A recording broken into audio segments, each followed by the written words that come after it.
Hi అండి, అందరికీ నమస్కారం. Welcome to our SLVC channel. ఈ రోజైతే మీకు మా ఇంట్లో తయారు చేసుకున్న టమాటా రసం అయితే చూపించాలనుకుంటున్నానండి. చాలా అంటే చాలా బాగుంటుంది. కమ్మగా, కొంచెం స్పైసీగా, కొంచెం పుల్లగా కూడా ఉంటుందండి. ఈ విధంగా చేసుకుంటే మీరు అన్నంలో వేసుకుని తింటాం మొదలు పెడితే అన్నం అంతా తినేస్తామండి, అంత కమ్మగా ఉంటుంది. ఇప్పుడైతే క్లైమేట్ కూడా చేంజ్ అవుతుంది కదండి. మనకు వర్షాలు పడ్డప్పుడైతే ఈ విధంగా రసం చేసుకుంటే స్పైసీగా చాలా బాగుంటుంది. జలుబు చేసినప్పుడు కూడా చాలా బాగుంటుందండి రసం. తయారీ విధానం చూపిస్తున్నానండి మీకు. ముందుగా అయితే ఒక గిన్నె తీసుకుని దాంట్లో 5 టమాటాలు వేసుకున్నాను ఉడికించుకోవడానికి. కొంచెం చింతపండు వేసాను, నిమ్మకాయ సైజ్ అంతా. దాంట్లో ఒక గ్లాస్ వాటర్ వేసుకొని మనం ఒక 5 నిమిషాలు అయితే ఉడికించుకుందాం. ఎక్కువ టైం పట్టదేమీ అండి. మీకు టమాటాలు పెద్దగా ఉంటే ముక్కలు కట్ చేసుకుని కూడా వేసుకోవచ్చు. తర్వాత వచ్చేసి మీకు ఈ టమాటా రసానికి సరిపడగా రసం పౌడర్ కూడా చూపిస్తాను. ఖాళీ పాన్ పెట్టుకుని స్టవ్ వెలిగించుకుని కొంచెం మెంతులు, ఒక హాఫ్ స్పూన్ ధనియాలు, ఒక స్పూన్ కందిపప్పు, ఒక స్పూన్ శనగపప్పు, కొద్దిగా జీలకర్ర, ఒక 10 మిరియాలు వేసుకున్నానండి. వీటన్నిటిని మనం కొంచెం కమ్మటి వాసన వచ్చేంత వరకు ఫ్రై చేసుకోవాలి దోరగా. మీకు తెలుస్తుందండి ఫ్రై అయినట్టు. పక్కనే ఉంటే లో ఫ్లేమ్లో పెట్టుకుని వేయించేటప్పుడు అదే వేడి మీద లో ఫ్లేమ్లో పెట్టి ఒక 5 ఎండుమిర్చి కూడా వేసి కొంచెం సేపు ఫ్రై చేసుకోవాలండి. చూసారు కదా, వీటిని కూడా కొంచెం సేపు ఫ్రై చేసిన తర్వాత మనం స్టవ్ ఆఫ్ చేసుకుందాం. చల్లారనిచ్చి పొడి అయితే చేసుకుందామండి. ఒక గిన్నెలో తీసేసుకుంటున్నాను వీటిని కూడా. ఇవి చల్లారిన తర్వాత పొడి చేసుకుందాం. ఇప్పుడైతే టమాటాలు ఉడికినాయి లేదో చూద్దామండి. టమాటాలు అయితే ఉడికినాయండి. వీటిని కూడా మనం చల్లారనివ్వాలండి. మెత్తగా మెదుపుకోవాలి కాబట్టి వేడి మీద కుదరదు.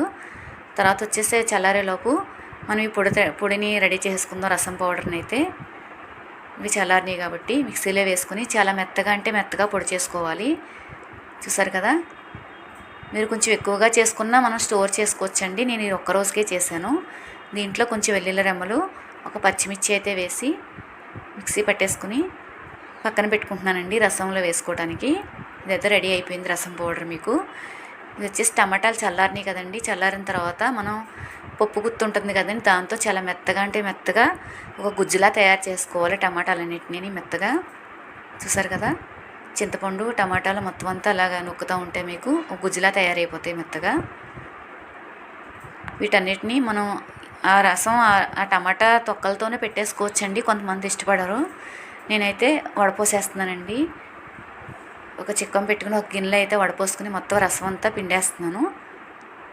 చూసారు కదా, ఈ విధంగా తుక్కంతా తీసి పక్కన పెట్టేసుకుని ఆ రసంలోకి స్టవ్ వెలిగించుకుని పెట్టుకుని నేనైతే ఒక 1/2 లీటర్ వరకు వాటర్ అయితే వేసుకున్నానండి. పులుపు చూసుకుని సరిపడగా వేసుకోవచ్చు మనం. దాంట్లో కొద్దిగా 2 గ్లాసులు పట్టినాయండి, సరిపడగా సాల్టు. కొంచెం అయితే కారం వేసుకుంటున్నానండి, మనం మిరియాలు అవి వేసుకుంటున్నాం కాబట్టి. 1/2 స్పూను పసుపు వేసాను. కొంచెం కొత్తిమీర, కరివేపాకు వేసి ఒకసారి మనం కొంచెంసేపు మరిగించుకోవాలి ఈ రసాన్ని. చూసారు కదండి, పొంగు అయితే వస్తుంది, మరుగుతుంది. మరిగేటప్పుడు మనం ముందుగా రెడీ చేసుకున్న పౌడర్ తీసుకొచ్చి దీంట్లో వేసుకుంటానండి నేను. చూసారు కదా, మరుగుతుందండి రసం అయితే. చాలా అంటే చాలా బాగుంటుందండి కమ్మగా. మనం ముందుగా రెడీ చేసుకున్న పౌడర్ అయితే నాకు 3 స్పూన్లు అయిందండి. 3 స్పూన్లు వేసేసుకున్నాను నేను. ఇది బాగా పొడి వేసిన తర్వాత ఒక 15 నిమిషాలు అయితే మరిగించుకుని బాగా పొంగనివ్వాలండి. కొంతసేపు మరిగిన తర్వాత ఒక 15 నిమిషాల తర్వాత తాలింపు అయితే వేసుకుందామండి. రసం పక్కన పెట్టేసుకుని ఆ స్టవ్ మీదే చిన్న పాన్ పెట్టుకుని నేను దాంట్లో ఒక 2 స్పూన్ల వరకు ఆయిల్ అయితే వేసుకున్నానండి. దాంట్లోకి వచ్చేసి కొద్దిగా మెంతులు, జీలకర్ర, ఆవాలు వేసుకున్నానండి తాలింపుకి. అవి వేడెక్కిన తర్వాత చిటపట్లాడిన తర్వాత దాంట్లోకి కరివేపాకు, ఎండుమిర్చి కూడా వేసి ఒకసారి మొత్తం చిటపట్లాడిన తర్వాత వేయించుకున్న తర్వాత చూసారు కదా, ఇవన్నీ వేయించిన తర్వాత మనం రసంలో అయితే వేసుకుందామండి తాలింపు. చూసారు కదండి, తాలింపు అయితే అయిపోయిందండి. మా టమాటా రసం అయితే రెడీ అయిపోయిందండి. చాలా అంటే చాలా కమ్మగా ఉంటుందండి. మీరు కూడా తప్పకుండా ట్రై చేయొచ్చు. మనకు జలుబు చేసినప్పుడు కూడా చాలా బాగుంటుందండి ఇలాంటి రసం పెట్టుకుంటే. చూసారు కదండి, మా టమాటా రసం అయితే. మా వీడియో నచ్చింది అనుకుంటున్నానండి మీకు. మా వీడియో నచ్చితే లైక్ చేయండి, షేర్ చేయండి, సబ్స్క్రైబ్ చేసుకోండి. థ్యాంక్ యూ అండి.